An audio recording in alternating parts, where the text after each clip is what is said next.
ये फिल्म एक सच्ची कहानी पर बनाई गई है। शुरू में ये बताया जाता है कि जून 1940 में जर्मन ने फ्रांस पर कब्जा किया। बेसिकली इस फिल्म की कहानी एक किरदार एवन रेहॉन से स्टार्ट होती है, जो कि गाड़ी में जा रहा होता है और पीछे आने वाली कैनन के सोल्जर इस आदमी को इन्वेस्टिगेशन के लिए ले जाते हैं। वो लोग समझते हैं कि ये वॉर सेलर है, उसे जाने दिया जाता है। गाड़ी लेकर वो ऐसी जगह जाता है जहाँ बहुत से एयरप्लेन्स खड़े होते हैं और वहाँ एक रूम में एंटर हो जाता है। वहाँ एक आने वाला ऑफिसर बताता है कि जंग खत्म हो गई है और इंग्लैंड में मरने से बेहतर है तुम फ्रांस में रहो। ये कहकर वो चला जाता है। वहाँ पास खड़े कुछ जर्मन के ऑफिसर पायलट ऑफिसर्स बात कर रहे होते हैं। जैसा कि वो कहते हैं कि प्लान्स हमारे पहले से ही तैयार हैं। पहली बात, हम रॉयल एयरफोर्स को तबाह कर देंगे। फिर पास खड़े एक एयरप्लेन में एवन जाकर बैठ जाता है और उसको ले जाता है। पायलट ऑफिसर उसको रोकने के लिए भागते हैं, लेकिन एवन चला जाता है। नेक्स्ट सीन में पायलट ऑफिसर ऑफिस की जगह दिखाई जाती है जहाँ एयर अटैक्स हो रहे होते हैं।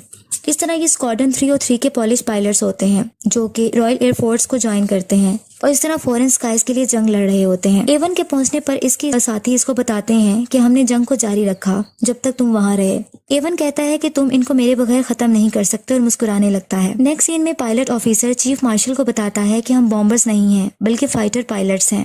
हमने बहुत से जर्मन को पोलैंड में शॉट डाउन किया है और ये स्किल आपकी रॉयल एयरफोर्स का तजर्बा है। इस पर मार्शल इसको थोड़ी इंस्ट्रक्शन करता है, जिस पर वो यस सर कहकर चला जाता है। इसी तरह नेक्स्ट सीन में दिखाया जाता है कि एक राफ्ट टीम का पायलट एयरक्राफ्ट में बैठा होता है और एक लेडी की पिक को देख रहा होता है और फिर फ्लाइट लेता है। अपने फ्लाइट के साथ वो मुसलसल इंस्ट्रक्शनल पॉइंट ऑफ व्यू से कांटेक्ट में रहता है। एयरक्राफ्ट से मुसलसल फायरिंग की जाती है और वो अपने ऑपोजिट एयरक्राफ्ट को बहादुरी से गिरा देता है। अब एक ऑफिस दिखाया जाता है जहाँ 2 ऑफिसर्स बैठे होते हैं, जिनमें से एक का नाम मिलो होता है। जब वो बाहर आते हैं तो वो देखते हैं कि इवन अपनी राफ्ट टीम को लेकर वहां पहुंच चुका होता है। थोड़ी देर में ट्रेनर वहां जाकर उनको पे अटेंशन कहता है और बहादुर पॉलिश पायलट्स भी कहता है और कहता है कि तुम्हें राफ्ट में वेलकम कहा जाता है। अब ये मेरी ड्यूटी है कि मैं तुम सबको टीच करूं। उसके बाद पॉलिश पायलट्स को लैंग्वेज पढ़ाई जाती है, जो कि इनको लैंग्वेज बैरियर्स होते हैं और इसके बाद इनकी कुछ चेकअप भी किए जाते हैं, जो कि आई साइट टेस्ट किए जाते हैं। थोड़ी देर में इन सबको एयरक्राफ्ट की तरफ ले जाते हैं और एवन बताता है कि एयरक्राफ्ट को जमीन से उतारने से पहले इसके व्हील्स को खोल देना। फिर एवन मार्शल बताता है कि एक चीज जो हम जानते हैं वो ये है कि उड़ना कैसे है। मिलो गिब्सन जो कि कमांडिंग ऑफिसर होता है वो मुसलसल इनसे बात कर रहा होता है। फिर पॉलिश पायलट्स उसको कहते हैं कि ये वो लोग हैं, यानी जर्मन वो लोग हैं जो हमारे लोगों को मार रहे हैं और हम कुछ नहीं कर रहे हैं। और वो आवाज लगाता है जैसे कि मेरी बीवी और एक छोटी लड़की। मिलो इनकी बातें सुनकर बहुत गुस्से में आ जाता है और कहता है कि मैं जानता हूँ कि तुम अच्छे तरीके से फ्लाइट ले सकते हो, लेकिन तुम्हारे अंदर दूसरे एट्रीब्यूट्स भी अहम हैं जो कि लाजमी होने चाहिए, जैसे कि यूनिटी और डिसिप्लिन। सिर्फ इन्हीं तरीकों से एक जेंटलमैन हम जीत सकते हैं। ये कहकर मिलो ऑफिस में चला जाता है और अंदर जाने के बाद अपने बड़े ऑफिसर को बताता है कि इनके कुछ इश्यूज आ रहे हैं, जैसे कि एरोगेंस, इररिस्पॉन्सिबिलिटी, डिसिप्लिन इश्यूज आ रहे हैं। इस पर वो ऑफिसर कहता है कि तुम कमांडर हो, जिसको तुम्हें मैंने हर रिस्पॉन्सिबिलिटी दे दी है, इसलिए तमाम ऑपरेशन में तुम पर छोड़ रहा हूँ और मैं तुम पर रिलाई करता हूँ और तुम रिस्पॉन्सिबल होगे। मिलो बाहर आता है और वो आकर इवन से पूछता है कि कोई प्रॉब्लम तो नहीं है। उस पर इवन बताता है कि वही मसले हैं, जैसे स्पीड और वर्किंग इन रिवर्स। वो सब देखते हैं कि एयरक्राफ्ट बुरे तरीके से लैंड होता है और वो भागते हुए एयरक्राफ्ट की तरफ जाते हैं। वो देखते हैं कि एयरक्राफ्ट मिट्टी से भर जाता है, जबकि इसमें से निकलने वाला पायलट कहता है कि ये सब व्हील्स की वजह से हुआ। एक्चुअली यहाँ ये दिखता है कि ये सब एयर वार जर्मन्स के अगेंस्ट प्रैक्टिस कर रहे होते हैं, जो कि इन्होंने वहाँ वार करनी होती है। जबकि दूसरी तरफ जर्मन्स को दिखाया जाता है जो कि पायलट ऑफिसर्स होते हैं और वो ये कहते हैं कि रॉयल एयरफोर्स की लास्ट 2 वीक से अपनी ताकत खो रही है और हम इस एयरफील्ड्स में उतर रहे हैं जहाँ अभी हम बॉम्ब गिरा रहे हैं और वो अपने आप को विक्टर्स कहते हैं। इस तरह वो हवा में उड़ने वाले एयरक्राफ्ट्स को देखते रहते हैं। जबकि दूसरी तरफ दिखाया जाता है कि मिलो अपने पॉलिश पायलट्स को इंस्ट्रक्शंस दे रहा होता है और इसी तरह जो लेडीज पायलट्स हैं वो लोकेशन को आइडेंटिफाई कर रही होती हैं। हवा में एयरक्राफ्ट्स के थ्रू जर्मन से जंग होती है। मिलो गिब्सन जल्दी से बैक होम की कमांड करता है, ये कहकर के ये एक ऑर्डर है।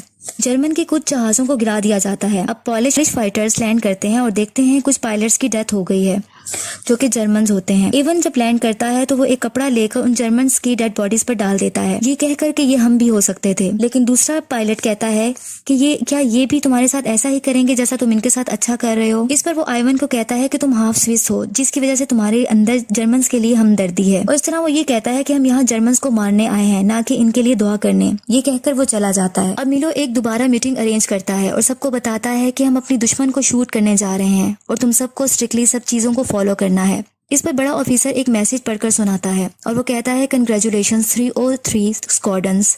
फिर इनको कहता है कि तुम्हें कल से मुकम्मल तौर पर ऑपरेशन के लिए तैयार रहना है। इवन कहता है कि हम कल से ऑपरेशन पर होंगे। इस पर सब खुशी से एक दूसरे को गले मिलते हैं। अब ट्रेनिंग के लिए सब चले जाते हैं और तमाम अपना यूनिफॉर्म भी पहन लेते हैं। नेक्स्ट डे ऑपरेशन स्टार्ट हो जाता है और लेडी पायलट्स अपनी ऑफिसर अपनी ड्यूटी संभाल रही होती हैं। फाइटर पायलट्स की एयरफील्ड पर दूसरी फोर्स की तरफ से बम्बार्डमेंट स्टार्ट हो जाती है, लेकिन सब कामयाबी से फाइट करते हैं और दोबारा एयर अटैक्स शुरू हो जाते हैं। फिर दिखाया जाता है रॉयल एयरफोर्स टीम आपस में कांटेक्ट में रहती है। इस लड़ाई में रॉयल एयरफोर्स का पायलट एक उड़ते हुए एयरक्राफ्ट को जो कि जर्मन का होता है उसको मार गिराता है, जबकि दूसरी तरफ मिलो को इवन कहता है कि तुम जानते हो कि मैं बेस्ट हूँ। अभी वो ये बता रहा होता है कि इवन का दोस्त आ जाता है, जिसे लेकर वो रॉयल एयरफोर्स टीम की तरफ ले जाता है और कहता है कि देखो कौन आया है। सब उसे खुशी से गले मिलते हैं और इस तरह इवन बाहर आता है तो इसे एयरक्राफ्ट के मुतालिक एक आदमी के थ्रू बताया जाता है। वो आदमी से बताता है कि एरोप्लेन में गन कैमरास को इंस्टॉल कर दिया गया है और ये आपका ही आइडिया था। ये वाली गन्स 150 यार्ड से रिहार्मोनाइज्ड कर दी गई हैं, तकरीबन 137 मीटर्स पर। लेकिन इसका ये मतलब है कि आपको रियर क्लोज रहना पड़ेगा एक फासले पर और फिर इसको हिट करना होगा। ये इतना ही सही होगा जितना कि एक कैनन होती है बरतानिया के लड़कों के मुताबिक। रॉयल एयरफोर्स टीम की अगली सुबह ग्रुप फोटो ली जाती है कि अचानक से सायरन बजने लग जाता है और अनाउंसमेंट होती है कि टीम अपनी एयरक्राफ्ट की तरफ जल्दी से भागें। ऑपरेशन शुरू होने का वक्त आ गया है और सब फ्लाइट लेते हैं और एयरक्राफ्ट के थ्रू फायरिंग शुरू हो जाती है, जबकि लेडी पायलट्स दोबारा अपनी पोजीशन एरियाज को लोकेशन को आइडेंटिफाई करने के लिए बैठ जाती हैं। कुछ जहाजों को तबाह कर दिया जाता है। फिर एक साइन जाहिर होता है रिफ्यूलिंग और लैंडेड। जहाजों को रिफ्यूल किया जाता है और फिर से फ्लाइट होती है। रॉयल एयरफोर्स टीम के एक टीम मेंबर के एयरक्राफ्ट से बम्बार्डमेंट और फायरिंग होना बंद हो जाती है।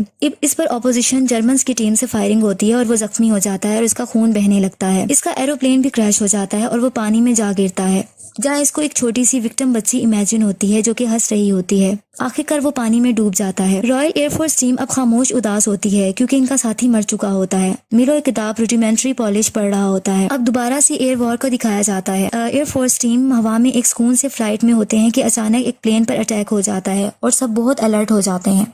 एवन के एयरक्राफ्ट पर आग लग जाती है, लेकिन वो सक्सेसफुली एयर बैलून की हेल्प से नीचे उतर आता है, जबकि दूसरा टीम मेंबर उसके जिस्म पर आग लग जाती है और वो जख्मी हो जाता है। नेक्स्ट सीन में पायलट पॉलिश फाइटर्स की पार्टी दिखाई जाती है, जहां चीफ मार्शल सबसे एड्रेस करता है और कहता है कि मैं इस इवनिंग के होस्टेस से आपको इंट्रोड्यूस करवाना चाहता हूँ।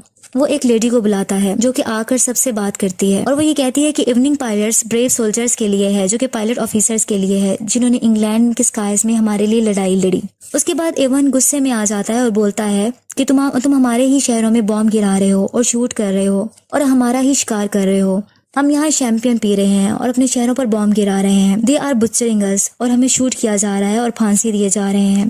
इसके बाद वो ऐसी बातें करता रहता है जबकि मिलो आके इसको चुप करवाता है। अब मिलो कुछ देर में इस रूम में आता है जहाँ जख्मी पायलट्स होते हैं। इनमें से एक का चेहरा भी जला हुआ होता है। वो इसे कहता है कि रिमार्केबल मैन हमेशा ग्रो करता है, तुम्हें इस पर फख्र करना चाहिए। जबकि दूसरी तरफ एक और पॉलिश पायलट को दिखाया जाता है जो कि कैंडल सिलाई बैठा होता है और वो बहुत ही सैड होते हैं क्योंकि उनके साथी मर गए होते हैं।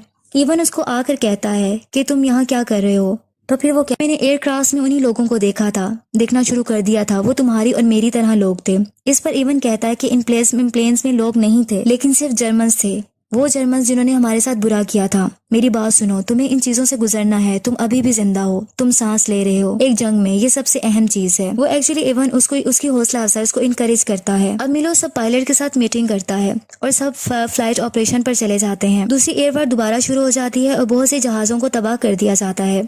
अब एक रॉयल एयरफोर्स टीम के पायलट को कुछ मेमोरी जहन में आती है, जैसा कि एक बूढ़े आदमी को फायरिंग से मार दिया जाता है। अभी वो ये सोच रहा होता है कि इस पर फायरिंग हो जाती है। दूसरी तरफ एवन बहुत परेशान हो जाता है क्योंकि ये सब देख रहा होता है और गुस्से में आकर ऑपोजिशन जर्मन्स के जहाज को गिरा देता है।